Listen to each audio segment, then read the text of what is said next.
Hey there, Horned Frogs. I'm Bailey McGowan, and here's your TCU 360 weekly update. 3 former football players received fines and probation from the TCU drug arrests. Tanner Brock, Tyler Horn, and David Yendry Jr. each pled guilty and received deferred adjudication. This means that their charges will be dropped from their records if they complete probation terms.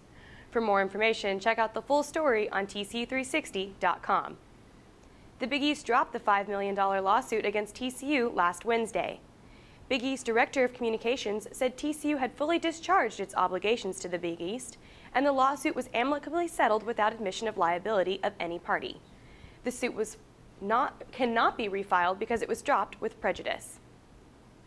Different parking lots around campus will be restriped starting Thursday. Students and camps should be aware of which lots are being restriped, as vehicles will need to be moved.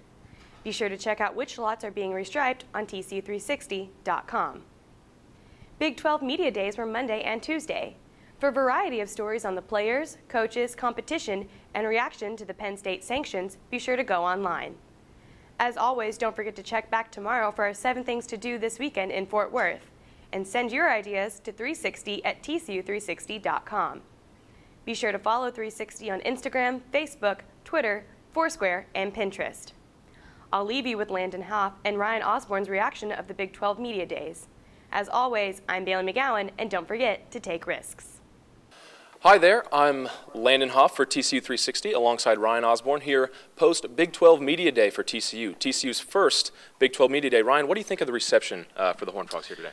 Well, I thought it was great. I think a lot of the players were, I guess, starstruck might not be the best phrase, but I mean, a lot of them, this is the first time they've been in front of so many cameras. This is the first time any of them have been at any media day. They didn't go to the Mountain West Media Day last year, and also, you know, the added pressures, I guess, of, you know, joining a new league, catering to a new set of media members. I think they all handled it well, and I think, you know, Ross Force was a late addition to the 3 players: Casey Paul Hall, Blaze Foltz, Stanley Mapong, and him, and he was great too. So I think it was good. I think we got to see a little bit of their character, a little bit of who they are, and I think they all handled themselves very well. Yeah, talking to Ross, we kind of got the candid starstruck, being in front of all the cameras, you know, playing in front of 50,000 people every day, not necessarily the same experience as being on camera. 5 schools here today, along with TCU. There was Texas Tech, Oklahoma, Kansas State, and Iowa State. What do you think of the reception from the other schools? How welcoming were they for TCU in the conference? Well, I think they respect him. I think that's the key point that was taken away. I mean, I think Landry Jones put it best. OU's quarterback, he said, you'd be foolish not to take him seriously. You know, they have this league's attention, and they are, you know, I think Patterson made a good point earlier.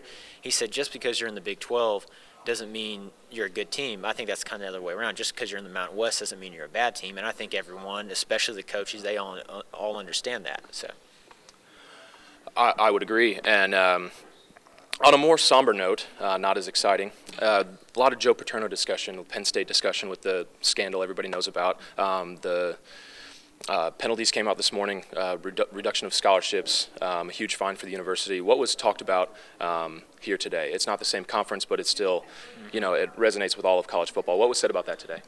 Well, the Penn State scandal is not just a Penn State or Big Ten issue. It's a college football issue, and you know, we knew it was the sanctions were coming down this morning. So, I mean, that's also going to, I mean, that was going to be brought up, and I think every coach handled that well. I think, you know, Bill Snyder was Kansas State's coach. He was the only one who really shied away from even talking about it. But I think, you know, Gary Patterson and Bob Stoops both handled it well. I think Gary Patterson said, you know, we're at a point now we had to find a solution to the problem. And I think, you know, Bob Stoops said, you know, in every case possible, you have to protect children.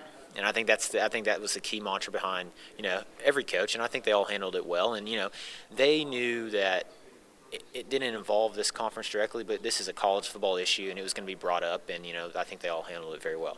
A great deal of respect for those involved, the families of those affected. We saw that all across the board today, and I was really pleased to see that. To an on-the-field thing, the Big 12 is a quarterback-heavy league, as we know, pass-first offenses all across the board. Casey Paul Hall may be called on more in TCU's offense this year. Been known for more of a run-and-gun style, but he may be called on to throw the deep ball more often this year. What did he say today that really stood out to you, that kind of showed change, or a new Casey Paul Hall, if you will? Well, Casey Paul Hall broke almost all of Andy Dalton's single-season records last year in his first year as a starter. He comes into a new league, and he's probably regarded as the fourth or fifth best quarterback in the league, and that's no disrespect to him. You have great guys in Geno Smith, Landry Jones, who is a perennial Heisman candidate, Colin Klein, probably one of the most underrated players in the conference for Kansas State. But I think what we saw today was we saw a little bit more of Casey Paul Hall's personality. I think last year was Casey Paul's coming out party on the field. I think today was his coming out party off the field in front of the microphones. I think I think he flat out said it. He said, "I'm not Andy Dalton. I've never been Andy Dalton. I don't want to be Andy Dalton." And that was not out of any disrespect to Andy Dalton. That was just he has to do what he has to do, and he's going to do it his way. And he also, he even talked about some of the meaning behind his tattoos. He addressed the fact that he has tattoos. He said he's complete opposite of Andy Dalton, that clean-cut image. And, and a question was brought upon him by a reporter about, how does he respond to rumors around campus about him for this and that? And he didn't shy away from the question. He knows that there's those rumors out there, and they're not true, or but they haven't been proven true. Yeah, they haven't been proven true, but he knows that those rumors are out there. But he even said, he's not going to let it affect him. He said, it's tough to, have your family hear these rumors, but he knows he has to do it his way. And I think when he plays his way and he plays, with the attitude that's his way, he's a fiery guy on the field, and TCU's better for it. We saw it late in the game against Baylor, late in the game against SMU. They both lost those games. But, we saw it in Boise the entire game. They won that game. So he just needs to be himself. And when he is, I was talking to a writer from a different paper today. He has the potential to be the offensive player of the year. No one knows it yet, and nor should they know it because, he's new to the league. But he is that good of a quarterback when he's turned loose. Absolutely. A lot of new things from Casey, things he didn't necessarily talk about last year. Maybe intelligent to avoid them in your first year, but going to be under a lot of scrutiny as a Big 12 quarterback. I guess welcome to the conference in a real way for Casey today. One last quick point. You mentioned earlier that you think he stacks up as about the fourth or fifth best quarterback. That's nothing to sneeze at because there's some legitimate Heisman Trophy candidates in this conference. What do you think? How does he compare skill-wise to those guys, the Colin Kleins, the Landry Jones, Geno Smith, that type of quarterback that we see in this conference? Well, obviously, Landry Jones is the established quarterback in the league. He wasn't voted Offensive Player of the Year. That was Geno Smith. But Landry Jones, the prototypical 6'4", 6'5", 220-pound guy. He was a big prospect coming out of high school, big arm, accurate, all of that. I think Geno Smith is a little bit different build than Landry Jones, but he's nonetheless skilled, and he has weapons around him too. Tavon Austin, Stedman Bailey, both probably first-team All Big 12 type caliber guys. I think Casey Paul, he has the weapons, he has the ability. He's accurate with the football. He has the arm. He has the athletic ability. I think one thing we can expect to see a little bit more this year is that he didn't appear as fast as some people may have thought he would have been. I think we're going to see a little bit quicker feet from Paul Hall this year. But I think that's the one thing he does need to improve on, getting out of the pocket, avoiding defenders.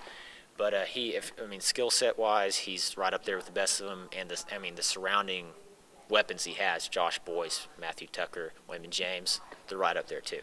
If not a complete transformation of how he plays on the field, we'll probably see a more strategic way of the way he utilizes the run and stuff like that. Certain changes to be had on the field in a new conference, and a lot of changes to be had off the field. We saw a lot of those today. Should be an interesting year. I don't think anyone can deny that. Thanks for joining us for this wrap-up of TCU's Media Day. I'm Landon Hoff for TCU 360 alongside Ryan Osborne. Have a fantastic day.